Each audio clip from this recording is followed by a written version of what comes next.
And that is the first question that we need to have answered as a basis of understanding what Bitcoin is what is money? And I have a tweet that's pinned to the top of my profile right now that surprisingly to me resonated with people and got the most engagement of any tweet I've ever made, which is I'm still shocked that I knew nothing or I understood nothing about money until Bitcoin. And so this book, Layered Money, really does go through the history of money and talks about gold as a base money and other metals, base metals as base money, and then the advent of layers on top of that base money that allowed for commerce to flourish, for instance.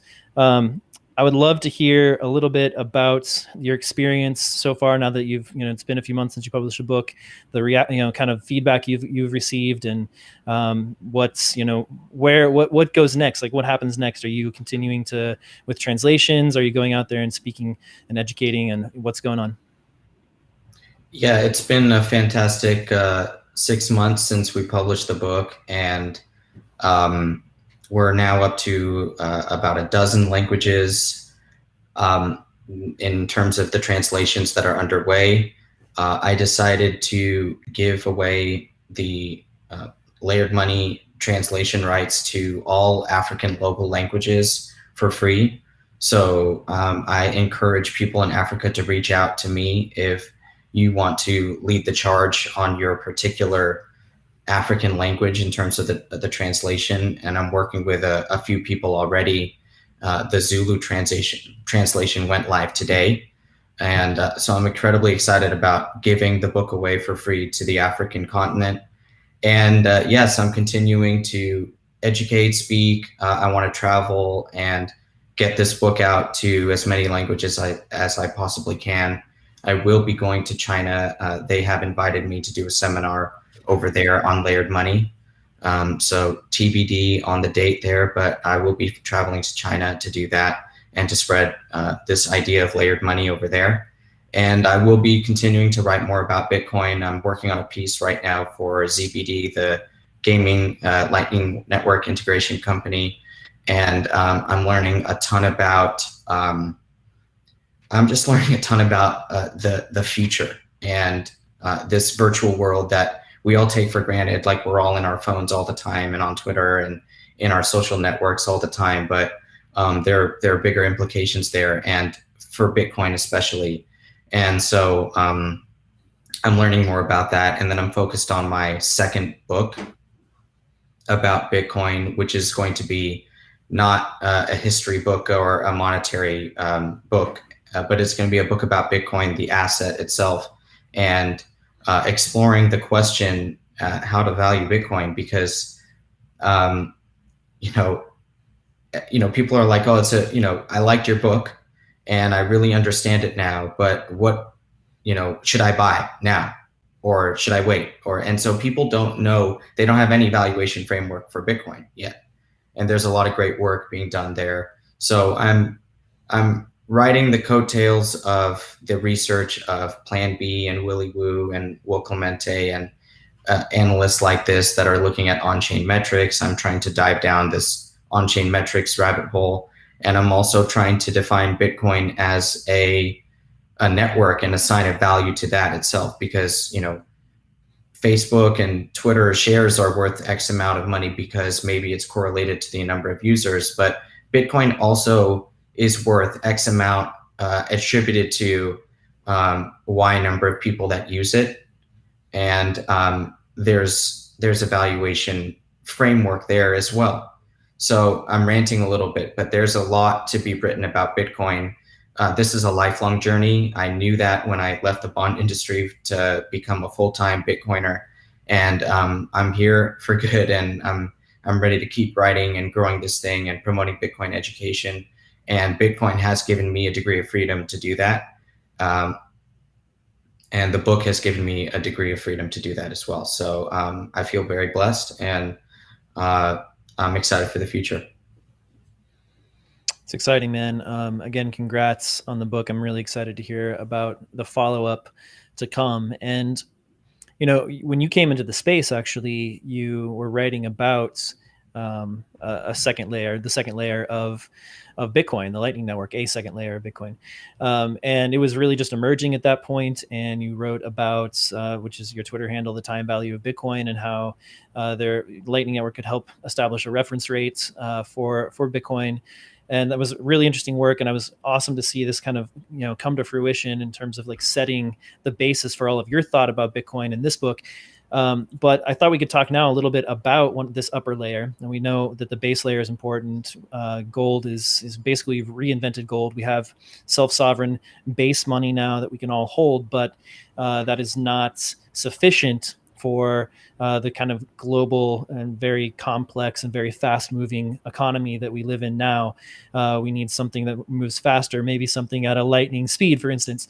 I'd like to hear you. Let's talk a little bit about Lightning. There's so much going on in Lightning.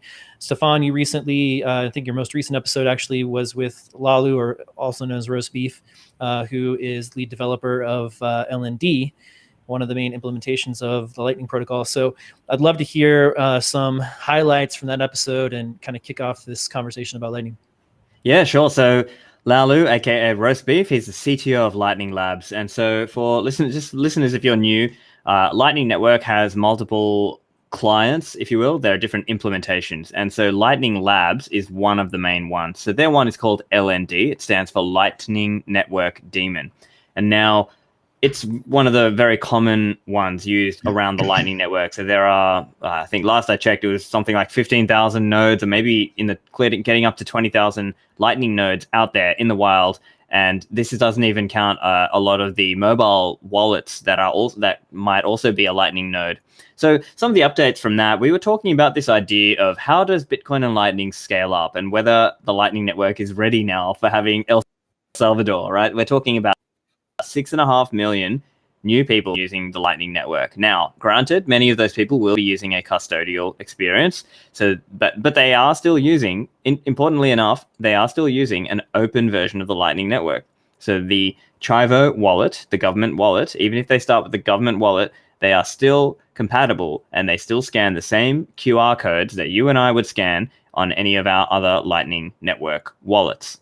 So there were some of the updates from that, and there were updates around and just discussion around what's happening with LND. So one of those things was things like, some of them will in nature, so things like support for pruned nodes, which is maybe a bit more of a technical thing, but essentially allowing nodes to operate in a more first-class supported way where they don't have to store all the blocks. And so what that's doing is it's actually making it more accessible to more and more people, because now you don't have to store the entire blockchain. You might prune it and only keep the recent 6 or 7 gigabytes as opposed to 400 gigabytes or 500 gigabytes of storage that would be needed. And so that is making it more accessible for people all over the world. We were also talking about some of the updates in terms of mobile Lightning wallets and where the experience is with that. So for listeners out there, if you haven't tried the Lightning Network, I encourage you, give it a try. Try out some of the wallets like Moon, MUUN.com, or Breeze, BREEZ, or Phoenix. They're some of the easy, I would say they're the 3 easy non-custodial or sort of hybrid model Lightning wallets, and they are really simple to use now. They have all sorts of fancy features like on-the-fly channels, meaning if you, it will show you a Bitcoin address, and you can say withdraw, $200 or $100 out of your, and put that there, and it will automatically set up the channel. And then boom, you can now go and you're on the Lightning Network, and now you can go and spend. You can go to say bitrefill.com and buy vouchers, or you can participate in some of the Lightning gaming. So as Nick was mentioning, Zebedee is one of the companies trying to put Lightning into games, and so you can earn sats and things like that. So there's all sorts of things like that. There's Lightning markets. There's all sorts of little things that you can play around with on the Lightning Network. And I think it's also interesting, unfortunately I couldn't go, but Bitcoin 2021, Lightning was, from what I heard, ubiquitous. Like there were just lots of stalls where you could just buy things straight up with Lightning. And so it's really like living in the future. I'll give another example as well. I was an MC of the Lightning conference in late 2019 in Berlin. So this was September or October, I can't remember exactly. And in those days, it was a lot earlier because it was a lot harder to kind of get things going. You might have payments that failed, or you might have to try a couple times, and it might have been more difficult to get that setup going, to have your Lightning mobile on your phone and then have that connect back to your node back home or to another node in the cloud. And it really felt like living in the future, right? You could actually pay Lightning for things in the real world. And then now it's starting to become more and more of a reality. And now that it has been proven out at Bitcoin Beach, it's now being rolled out to all of El Salvador. So isn't that just incredible to see? Yeah, it's absolutely incredible to see, and it's happening right before our eyes. Again, this is something to me. I mean, as a Bitcoiner who's been around for a little while now, probably the most exciting part of Bitcoin is watching Lightning happen. And you're right, at the conference, it was everywhere. People were sending sats back and forth. You could buy pretty much anything at the conference with sats, and it's incredibly easy. There's so many solutions out there now that make it dead simple, really, to use Lightning. And that's where we needed to be. We're getting there. Nik, like I was alluding to earlier, you in your book talk about layers that were built on top of gold. And I was wondering if you could give us a bit of an analogy between gold and subsequent layers. What were those layers as they might compare to Lightning, Bitcoin, and Lightning? Yeah, it's really like a gold certificate that's really trustworthy. That's kind of the best analogy I could give in terms of the layers. But I can just give you the anecdotal evidence, which is that, shameless plug, I sell signed copies or unsigned copies of my book directly to the public if they ping me on Twitter or my website, layeredmoney.com. And every single person that has purchased my book from me directly in Bitcoin, because I offer that, pays me in Lightning, and it's never failed. So this is now 6 months of me selling a few dozen books to different people around the world, and it's not the thousands of books that I'm able to sell on Amazon really easily using the dollar system. But yeah, several dozen books have gone around the world, and the people that have paid me in Bitcoin, everybody has paid me in Lightning, and it's worked every time. And nobody has ever said, oh, can I pay you on chain because I don't have a Lightning Network wallet? So I know that these are Bitcoiners, but it is ubiquitous already. And so for me, it makes me think that nobody will ever be using Bitcoin without Lightning in a commerce setting. It doesn't make any sense to do that. And, unless you're talking about a certain large amount where you need the security or it's beyond the capacity of the nodes that are out there or Lightning Network itself. And I think that's the only limit to what people will use Lightning for. It's just going to be the amount that's in there. So, if you want to send thousands of Bitcoin to somebody, you're not going to use Lightning Network today. You probably won't use Lightning Network in a few years. But I do think that most BTC-based commerce will be done on Lightning, because it doesn't make sense to use the base chain for any of that stuff when you really think about an economy and a Bitcoin economy. And so Lightning Network is really so important. It's beyond it's beyond anything that I think the public knows about or is aware of, in terms of how Bitcoin is growing in a layered manner. So what was the importance of gold certificates to the economies of Europe where they emerged? How did it change commerce in Europe, for instance, with the advent of these certificates that were able to be traded more easily than the gold itself? Well, it comes down to not having to carry the gold in your pocket, but gold certificates don't create credit, or they don't create money out of thin air.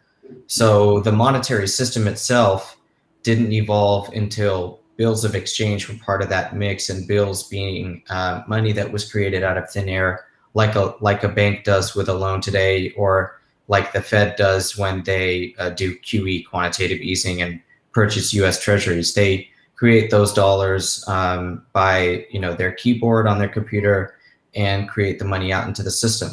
So gold certificates were important because they sped up the economy because of convenience, but they didn't speed up the economy in terms of credit creation. And so Lightning Network doesn't offer that credit creation, but it does make us not have to carry around our hardware wallets everywhere, or use the onerous blockchain, which we rely on for security, but we would rather not have the burden of for doing commerce.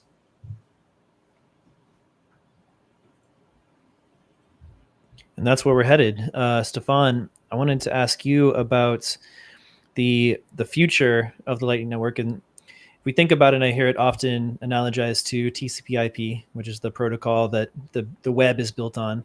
And there's, I think there's like Jacques Mazuko has popularized the LNP-BP, Lightning Network Protocol / Bitcoin Protocol, as an analogy to TCP/IP. And as we know, like TCP/IP hasn't changed for decades very much at all. It's been ossified for a long time because we're building layers on top of it, including HTTP, as most people will know, that goes at the beginning of a web URL, and then all other layers of protocols on top of TCP/IP. So do you see Lightning Network as one of these kind of base layers? What's going to be built on top of it? What are we seeing that's already kind of emerging as a third layer on top of Lightning right now?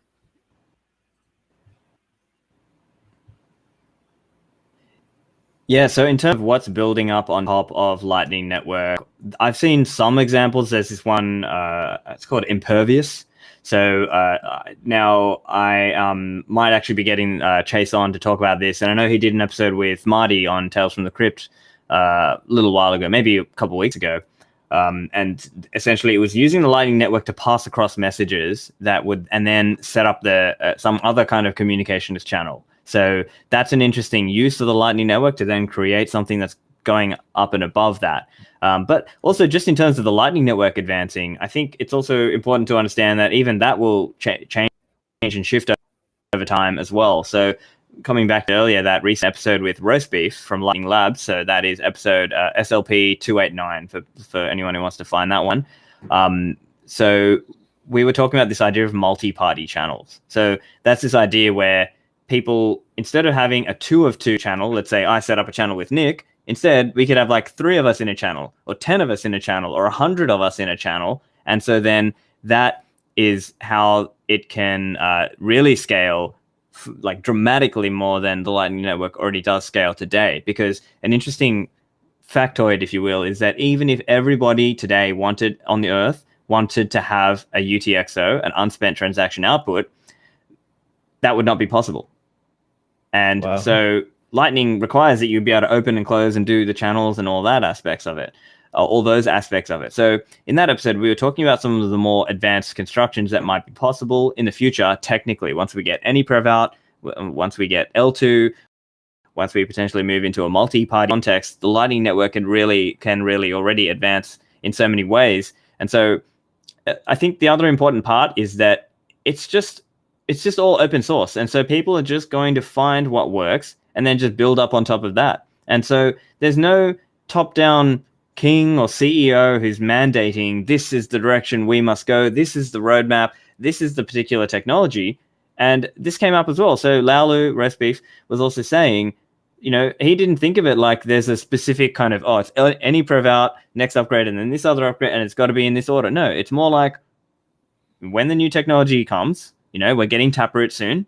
When the new technology comes, we'll see what we can do with it, and then people will play around with it. And that's the beauty of this whole Bitcoin as a FOSS. So for people that don't know, FOSS, free open source software. And so the idea means that people can just take ideas, remix them, contribute back, and just all build up on top of each other. They can build up businesses on top of this. They can try building other software that interacts with the software. And so then these are all ways that the network can grow and develop over time. And it's like this really, it might look sort of messy, but if you sort of zoom out, it's like, wow, there's like all this development going on, and this protocol is morphing and changing over time as well.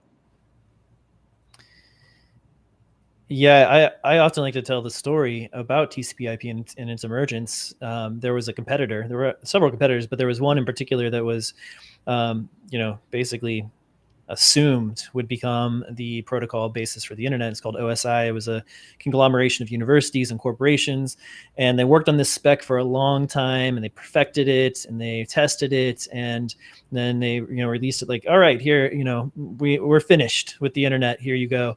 In the meantime, there was this open source software protocol that was released from, I think, mainly from the University of Minnesota, and others as well. But that's sort of the two primary people who were there, and it just got adoption organically over time, while OSI and these experts were in rooms with whiteboards trying to figure out everything, and do it in this really centralized way. And it lost because this organic, sort of maybe messy looking development of this competing protocol won. And that's what we're seeing, I think, with Bitcoin and with the Lightning Network, and competing against other protocols for money that are based on Bitcoin's open source code. Ultimately, are much more centralized. I mean, there's a lot of them are just companies, that have put out money, or they're centralized in other ways. So history shows that these sort of messy, organic, open source systems tend to win for those reasons. So it is definitely interesting. Yeah, Nick, did you have any final comments about Bitcoin? Or I'm sorry, about Lightning before we move on? Then I wanted to talk about Bitcoin culture. Yeah, it reminds me of why I went long in the first place, which was right around the time when the SegWit battle was going on. And I realized that Bitcoin doesn't have any leaders, rather it has this open source process to it, which means you can actually set it and forget it with the investment if you trust the capability of the open source software community, which if you study history, you should be trusting that community, and you should be long that community if you can. And Bitcoin gave me the ability to do that. So, and then seeing, that Lightning Network was coming, it was clear to me that people are making Bitcoin so much better and will continue to do so. So this is already a great asset, but it's one that's going to keep improving. And now look, we have Taproot that's coming, and only the Lord knows what kind of benefits we'll get from that. So I'm excited for the future. Yeah, programmable money. It can't be stopped. And I know, I remember in particular, Paul Tudor Jones said something about how he wanted to bet on this community of Bitcoiners who are, some of the smartest people in the world, especially on the protocol side of things. And he said it's kind of like investing in or betting on Steve Jobs, for instance, because these are the brightest people in the world who are excited about and able to work on this particular problem, and that the community, the power of the community, and just the quality of the minds that are working on the protocol has been cited many times by big investors as a reason to have some confidence in the asset. Yeah, and even if Lalu takes up sailing full time and we lose him to another hobby, I hope it doesn't happen. But we'll have somebody else and other people that are, able to step in and take it forward. Absolutely, yeah. It's inspiring people. It's a hard problem to work on. It's obviously and a very important problem to work on, with a potential to change much of the world for the better. So I can definitely see why it inspires some of the best minds in the world to work on it.